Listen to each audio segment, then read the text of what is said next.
रावलपिंडी में ट्विंस इसी तरह अगर आपकी तरफ बढ़ते हैं तो वहां पर अगर आप देखें यानी जो आईजीपी रोड है उसको बिल्कुल बंद कर दिया गया। आवाम के लिए शदीद किस्म की मुश्किलात हैं।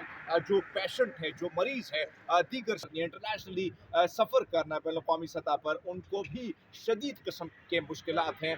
यहाँ पर अगर बात की जाए ब्लू एरिया जो सबसे ज़्यादा वेल नोन यहाँ की मार्केट है और यहाँ की शारा काफ़ी मसरूफ़ होती है। यहाँ से बिल्कुल मेरे रकब में पार्लियामेंट हाउस है जहाँ पे आपको इस वक्त पार्लियामेंट हाउस तो नजर नहीं आएगा, लेकिन आपको ये नजर जरूर आएगा कि आप किसी कराची के पोर्ट पे हैं। यहाँ पे कुछ ही देर बाद जो मुख्तलिफ शिप आएंगी और इन कंटेनर को लेके जाएंगी। यानी सूरत में ये है कि पीटीआई के कारकुनान जो है बड़े जोश वलवले के साथ आगे की तरफ बढ़ रहे हैं और